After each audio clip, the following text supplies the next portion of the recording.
Messi or Ronaldo or Neymar? ഇങ്ങനെ ഒരു ചോദ്യം വന്നാൽ ഫുട്ബോൾ ആരാധകർ മൂന്നായി തിരിയും. നിങ്ങൾ ഇതിൽ ആരുടെ ഫാനാണെന്ന് കമന്റ് ചെയ്യൂ. പ്രശസ്ത ഫുട്ബോൾ താരങ്ങളോട് ഈ ചോദ്യം ചോദിച്ചപ്പോൾ അവർ പറഞ്ഞ മറുപടി നോക്കാം. മെസ്സിയാണോ, ക്രിസ്ത്യാനോയാണോ, നെയ്മറാണോ ഏറ്റവും ഇഷ്ടമെന്ന ചോദ്യത്തിന് പല ഇന്റർവ്യൂകളിലൊക്കെയായി അവർ പറഞ്ഞ മറുപടികളിൽ നിന്നാണ് ഈ തരം തിരിക്കൽ. മെസ്സിയെ ഏറെ ഇഷ്ടപ്പെടുന്ന 10 താരങ്ങൾ: Andres Iniesta, Ronaldinho, Xavi, Luka Modric, David Beckham, Mbappe, Paul Pogba, Sergio Aguero, Alvarez, Neymar.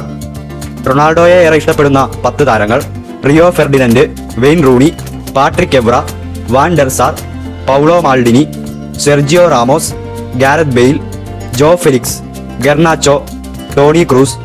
നെയ്മറെ ഏറെ ഇഷ്ടപ്പെടുന്ന 10 താരങ്ങൾ: Desire Doue, Lamine Yamal, Gabriel Jesus, Marcus Rashford, Alphonso Davies, Dani Alves, Thiago Alcantara, Hector Bellerin, Vinicius Junior, Lionel Messi.